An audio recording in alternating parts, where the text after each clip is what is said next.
Hiya,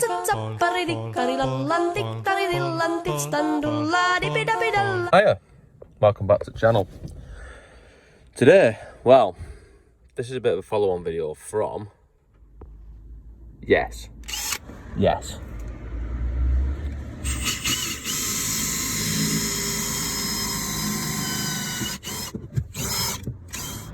Yes. Yes. And as you can see in that video, there was a paddling pool there. And I repaired it. Well, I sort of repaired it. I did a temporary fix on it by making a built-in drain, as you can see. And, I mean, it stayed without a puddle in it, so successful. But it's not a proper fix. So, I won't say I'm going to try and do a proper fix, because I don't really do anything proper on this channel over early. But I'm going to try and do a more permanent solution to the leak, which involves, well, it involves trying to stop water coming in, you know, stop the leak. So let's go and have a look at where it might be coming from. And as you can clearly see, it is coming from outside, because there is water outside of the car, and it starts off on the outside and makes its way inside, so the water is definitely coming from outside. But through where? Now, a while ago, I put on, you can see here, I didn't really do this for any sort of waterproofing techniques. I did these for a bit of wind noise reduction. And you know what, they worked a little bit. But that's more for sound deadening why I put them on, not really for this. And technically the car shouldn't really need them, because it should be waterproof with the design from the factory. But as we know, you know, exhibit A, B, C, fucking D, and everywhere else that these shitters leak from, we know that the design feature of letting water in is quite a well-established one. So let's try and suss out where the water's coming in from anyway. And what I will mention is that this doesn't actually leak very often. It sort of only leaks every now and then, and it's usually when the car's parked tilted that way. So, you know, if you picture the car tilted more like that, and then the water seems to run in to the passenger side. Always the passenger side, I don't think I've had it in the driver's side. So, I think the issue is, I mean, I'm going to do a few fixes on this, but I think the issue is this, look. Yes. It's not exactly a nice tight fit, that is it. So let's see what we can do to rectify that before doing anything else. And if you have a look at this hinge, you notice it's got T40 Torx bits to undo. And once we've undone them, fucking that's quite tight. Yes. Once we've undone these all left-handed and awkwardly, then you can usually got a bit of adjustment on these things. Let's see. Yes. So, got Samuel Jackson, as you can see now. It's given me about 1 millimetre. No, maybe a bit more than that. Maybe about 2.5 mil, I reckon that's moved. But in these sort of situations, every millimetre counts, doesn't it? When you want a nice tight fit, you know, every little millimetre can be the difference. So let's see how. Tighten the shitter up first. Thrilling spectator sport this, yes. Careful not to scratch it. But you know, if you're doing this, you're probably using both hands, so you'll have an advantage. Let's see if this works. Yes. Not a whole lot different actually, but oh, actually it is quite a bit tighter down there. Not as much bounce in it. I shouldn't have shown that before actually, because I was having a good copping a feel of that and seeing what it was doing, and it was moving in and out a lot more than that. So that has made a bit of difference down here, but up here still, it's a bit on baggy side. So let's try and do something about that. And what I'm going to try here is a bit of a knuckle dragger technique actually. you're probably better off using a block of wood. I mean, I'm not going to recommend doing this because you can do damage if you do it wrong. So if I said to do it and you fuck it up, then you might blame me. But this is what I'm going to do. This is not what you should do. Basically, I'm going to need to use 2 hands. It's going to be a 2-handed job. And it's going to be something along the lines of putting the rubber part of the hammer in there. And just, hold on, get it so it stays in. Which, like I said, I'm going to need both hands for this. I'm not going to be able to hold the phone while I do it. And once I've got something wedged in there, you'd be better off with a block of wood, actually. I'm just going to push on this bit, push on that, and sort of force it in a bit. Not massively aggressively, because it's, well, don't want to fuck anything up. But I need to flex that in a little bit. It only needs to come in a tiny bit. Like I said, this is a fucking Neanderthal method, so it suits me pretty well. You might not want to do it, so I'm just going to do it because, like I said, I can't really film it. And then we'll see if it works.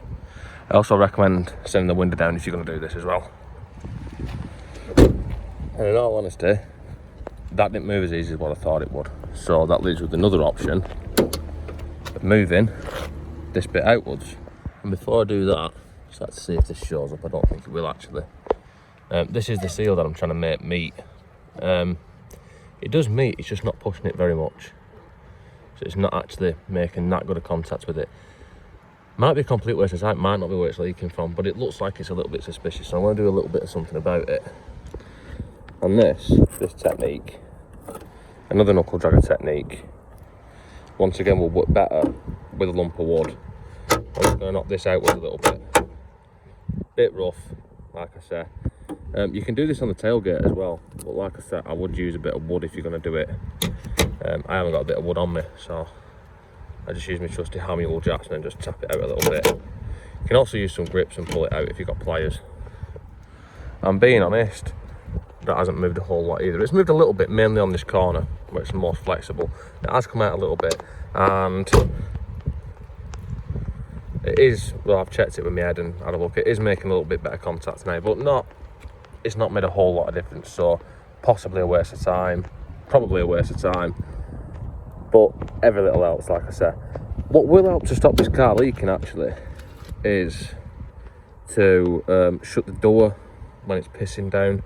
I'm going to leave this for a bit now, because I'm getting piss wet through. My feet are wet through. Said what on? What's going on? Why am I wet? Inside the car's wetter than before I fucking started. So, what'll be, I don't know, probably a day for me, if it stopped raining, or 6 months or something, it'll be a second for you. And just like that, the date has changed, and with it the weather, so we can proceed and try and achieve something. Right, what I forgot to show, or what I forgot to show is that where the water seems to be coming in, actually there is a few watermarks coming from behind the door card, which sort of points in the direction of the membrane behind the door card. And I mean, this I think this has been the issue from the start, actually, because of the way the car was parked. The door sort of tilted, so the water's dripping onto the back of the door card. That's what I suspect anyway. I'm going to pull it off and have a look. Probably find that the membrane's perfectly okay and it's nothing to do with it. But if that's the case, then, you know, it'll be in the video, so you'll find out sort of as it goes. So let's shit. That went well. Yes. Let's see if we can have any success in further disassembly without breaking anything else. And note, when you're taking these handles off, you need to pull the cover sort of that way to unhook it before pulling it out. I did try and do that, but not very well, and as a consequence, I've now fucked it up. So just bear that in mind. Also, it doesn't help that the plastic's a bit brittle as well. Now I've got a tool that'll probably fix that, but I can't be bothered. I think it'll be alright. Anyway, take these screws out. I've got 3 here. And the most ball achy thing about taking the door card off, when you've got windy windows, is to take, as I've demonstrated before, about a year ago actually, is to take that shitter off. And you've got a stupid little if you can get the right tool, you can just pull them off. But they have like a little hook, a little wire shitter in them, which is, if you can get behind it, you can pull that out as well. I'm just going to try and get my hands on that and give that a good tug. And this is the shitter I'm on about. And what I find is the best way to take them off is, and I can't really demonstrate this because you need 2 hands to do it, but you stick a screwdriver at the back of it so it sort of runs into that bit there, and then turn it, and then as the screwdriver goes around, it just peels that out, like so. So just in case it helps anyone. Right, now take the door card off, which I think I've took all the screws out, but I better check. I can't see any more screws, so let's give it a try. Yes. Just nice and carefully and gingerly remove that. Yes. As expected, this is all in place. Oh, actually, it's not stuck down. That's not stuck down. That's not stuck down, don't think. Yeah, it's not stuck down. Very well. So that could be our issue, because there is water marks going down there. Is there any more? Just that one, I think. So I think it's coming out of there. Probably not even related to it neither, but see what we can do with the shitter. And I've had a bit of a look at it off camera, and as I mentioned, there are some bits where it's not stuck down where the water could be coming from. But it's not what I was sort of expecting to see. I was expecting to see that these have been damaged, because on a lot of old cars they get taken off and then not put back on. And I was going to make new ones out of a bag for life, because then it'll last for life, because it's bag for life. So there is some places where this isn't stuck, this one isn't stuck. I'm not convinced that's where the leak is, but I'm going to seal them up.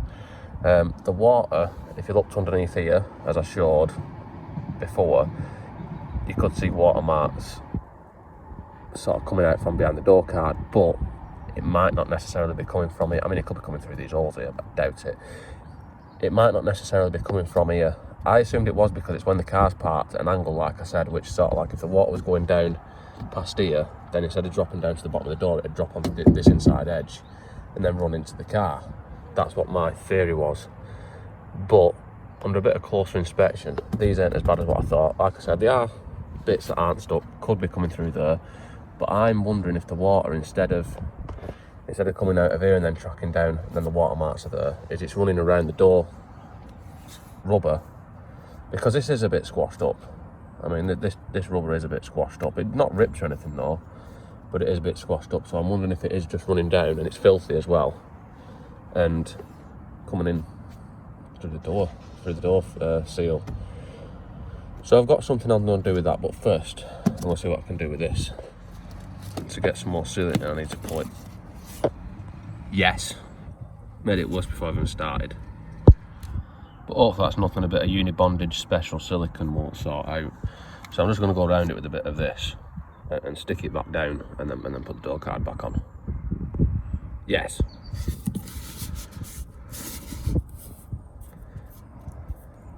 As you can see, there's shitloads of water actually coming out of it as we speak. Also, just mention that this stuff, it's actually for sticking over the top of existing silicone in a bathroom, which isn't where we are. So it's probably not the best stuff, but I ain't got a mastic gun. It's what they had at Asda's, so it's what I bought, or at Tesco's, wherever it comes from. It does seem to come out a bit thin though, but I'm not sure. It says it's silicone. It's supposed to be waterproof, so it should do the job, but you might want to use some proper silicone if you're doing this. Anyway, I'm going to stick some round here and then I'm going to put the shagger back together. On the other hand though, it does do a nice neat job. Yes. Nice. So I've got mixed emotions about this now. Like I say, there's a chance that it will coming from there, but I'm not convinced, so I think I've just wasted my time. So let's put the side casing back on, the door card back on the shitter. Yes.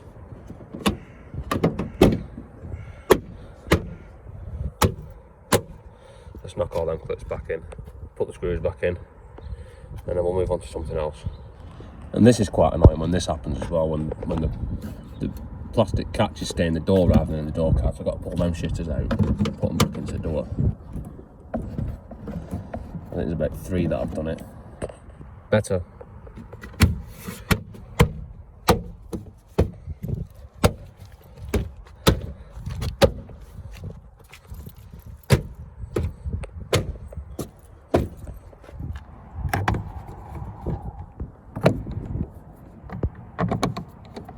And last screw. I mean, to be honest with you, if you want these cars not to leak, the best thing to do is just park them inside a garage or, you know, under a bridge or something, or a car cover, because eventually they all seem to do it. And if you want to fix this, you know, if you've got a leak into your door, into your footwell, I'd recommend watching Dab DIY's video, because it is probably much better at explaining anything than what this one is. But we've not finished yet. We might still fix it yet. And then remember, when you're putting this back on, by the way, before you just push it on, you want to, hold on, I'll take that out first because I need to line it up. Right, now I've put the window to the top. This should be pointed. Well, that's where it was before. I don't know if it's right or not, but that's where it was, so that's where it's going. Right, so that's that back together. Right, now let's move on to the next phase of this whole waste of time and effort. And like I said, this seal, I mean, you could just change the seal, because it is a little bit squashed up and it is filthy. So I'll pull the shitter out and we give a bit of a clean around there and all the way around the door where it fits. Yes, I'll give it a quick wipe round there and all the way around where the door seal fits against the door, all the way around underneath everything. So now the door seal itself is, like I said, it's a bit misshapen, a little bit squashed up. Doesn't seem horrendous, but it's a little bit squashed up and it's covered in shite. So let's go and do something with that. And the plan is to soak them in some hot water, which will clean them and make the rubber soft again, hopefully come back to its original shape. Also, if you use your kitchen sink, your missus will be extremely happy and you will get laid tonight. Yes, that's been soaking for a bit and the water's actually cooled down a bit now, and there's quite a lot of shit come out of it actually. But now the tough bit is now going to be to get it out the sink without splashing water all over the clean floor. Which, yes, look at the sink, yes. She's going to be well happy. Because if I get it all over the floor as well, then, well, she's just going to be so happy that I won't be able to handle it. So I better be careful. And something that I might be worth mentioning, before you do pull the door seal out, just put a mark on it to a point on the bodywork so you know which way it goes back. Because now, I'm just trying to line mine up so it fits with the bends of where everything goes. But putting a door seal on, probably don't need to witness this. It's not wholly exciting thing. So I'll put that back on and then we'll see how it fits. Ta-da! Right, so now it's on all the way around. And what you've got to watch out for with the door seal, when you're putting a rubber seal back on, is when you put it into one corner, sometimes it'll pull out of the other corner. It's sort of like when the seal shrunk a little bit, which is why I put it in the hot water, because it was doing that quite bad before. It's still doing it a little bit now, but I think we'll be all right. So what I would normally do now is I put a bit of silicone spray on it or something like that, but I haven't got any, so that will have to wait. Now hopefully that has rectified the issue, but I won't know till probably 6 months, so I'll put the video out, and if it does start leaking again, I'll just comment on the video when it starts leaking again. So hopefully anyway, that's it, and you know, we can not have rain in the car for a bit, and be nice and dry. But that's all for this video. Don't forget to comment, like, subscribe, all the usual kind of carry on, and I'll see you next time.